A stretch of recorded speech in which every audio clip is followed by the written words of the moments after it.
Hello movie lovers, మళ్ళీ మీ ముందుకి మరో కొత్త సినిమాతో వచ్చాను.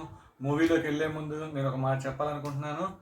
నేను ప్రతిరోజు మూవీ చూసిన తర్వాతే రివ్యూ ఇస్తాను. నేను ఎక్కడ గూగుల్లో కానీ యూట్యూబ్లో కానీ నేను చూసి రివ్యూస్ చెప్పను. నేను ప్రతి సినిమా చూసి ఎక్స్పీరియన్స్ అయిన తర్వాతే చెప్తాను. అందుకే రోజు ఒక్క వీడియో మాత్రమే నా దగ్గర నుంచి వస్తుంది, అది కూడా సింగిల్ షాట్ వస్తుంది. కొందరు అనుకుంటూ ఉండొచ్చు, ఏ సినిమా చూసినా నచ్చలేదు నచ్చలేదు నచ్చలేదు అని చెప్తారు. అంటే ఎందుకు అంటే నేను చూసే విధానం ఒకటి ఉంటుంది, మీరు చూసే విధానం ఒకటి ఉంటుంది. కొందరికి ఒక సినిమా నచ్చవచ్చు, కొందరికి సినిమా నచ్చకపోవచ్చు. అంతేగాని దీనికి నేనేదో మూవీస్ చూడకుండా రోజు నచ్చలేదు నచ్చలేదు అని ఫీల్ అవుతున్నారు చాలామంది. సో దాని గురించి నేను ఈ క్లారిఫికేషన్ ఇవ్వాలనుకున్నాను. అండ్ సెకండ్ విషయానికి వస్తే, నాకు నచ్చలేదు అంటే నా పర్సనల్ చాయిస్. అది నేను ఎవరిని ఇది మీరు చూడండి అని నేను చెప్పట్లేదు ఎక్కడ కూడా. నా పర్సనల్ చాయిస్ నేను చెప్పటం ఏంటంటే నా వంతు నేను చెప్తున్నాను అంతే. మీ ఇష్టం, అది ఏమంటారు, నేను చెప్పిందే కరెక్ట్గా జరగాలన్నది అయితే అక్కడ లేదు ఎక్కడ కూడా. నా వరకు వస్తే నేను చెప్తున్నా, నా వరకు వస్తే అనే చెబుతున్నా నేను ప్రతి విషయానికి కూడా. ఎందుకంటే ప్రతి ఒక్కరికి ఒక్కొక్క ఒపీనియన్ ఉంటుంది. నా ఒపీనియన్ నేను చెప్తున్నాను, అది నా ఇంటర్నల్ ఫీలింగ్. అది మీరు చూడాలి అనుకున్నప్పుడు ఖచ్చితంగా మీరు చూడండి. అంతేగాని నేను మిమ్మల్ని ఆ సినిమా చూడద్దు అని నేను ఏ రోజు చెప్పలేదు, చెప్పను కూడా. అండ్ ఇంకా ఈ సోది ఎందుకు చెప్పాలంటే, కొందరు చెప్తున్న విషయాన్ని నేను మీకు చెప్తున్నాను.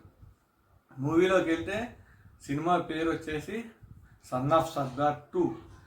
ఇది హిందీ సినిమా, తెలుగులో అవైలబుల్గా లేదు. అండ్ ఇది నెట్ఫ్లిక్స్లో అవైలబుల్గా ఉంది. ఇది కూడా నా కర్మ, నా దరిద్రం. ఈ సినిమా కూడా నాకు నచ్చలేదు. ఎందుకంటే ఇది కామెడీ సినిమా అని చెప్పి తీశారు. దీంట్లో ఎక్కడ కూడా కామెడీ లేదు.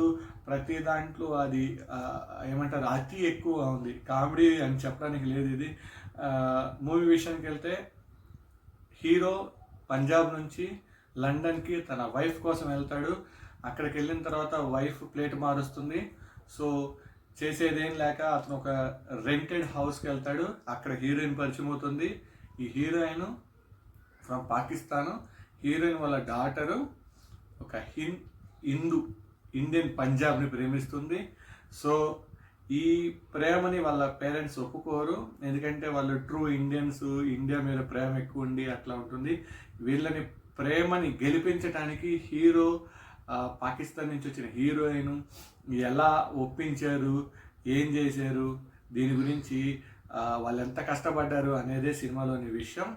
అండ్ నా వరకు వస్తే మూవీ ఎక్కడ కూడా నాకు కామెడీగా అనిపించలేదు. ప్రతి చోట ఇది ఓవర్ ల్యాప్ అన్నట్టు, ఏదో ఖచ్చితంగా 2.5 hours ఉండాలి అన్నట్టు సాగదీసినట్టుంది. అసలు లాస్ట్ పెళ్లి సీన్కి వచ్చిన తర్వాత ఒకడు స్టాప్ అంటాడు, ఇంకోడు నా కూతురు అంటాడు, ఇంకోడు నా వైఫ్ అంటాడు, మధ్యలో వచ్చి ఈ కొడుకు నా కొడుకు అంటాడు. కన్ఫ్యూజ్ చేసి ఇరిటేట్ అవుతూ ఉంటుంది. స్టాప్ అన్న ప్రతిసారి ఇరిటేట్ వస్తుంది. ఒక 10-15 సార్లు స్టాప్ అంటారు. ఎందుకంటారు, వాళ్ళకన్నా ఐడియా ఉందో లేదో నాకు తెలియదు. కానీ అది కామెడీగా తీద్దాం అనుకున్నది, కానీ అది కామెడీగా లేదు. కొంచెం ల్యాగ్ అయిపోయింది, బాగా ల్యాగ్ అయిపోయింది. కొంచెం కూడా కాదు, బాగా ల్యాగ్ అయిపోయింది. అండ్ చూడాలి అనుకుంటే నెట్ఫ్లిక్స్లో అవైలబుల్గా ఉంది, తెలుగులో లేదు, ఓన్లీ హిందీలో మాత్రమే ఉంది. మళ్ళీ ఒకసారి చెప్తున్నా, నేను మూవీ రివ్యూస్ ప్రతి ఒక్కటి చూసిన తర్వాత చెప్తాను. Thanks for watching. Signing off.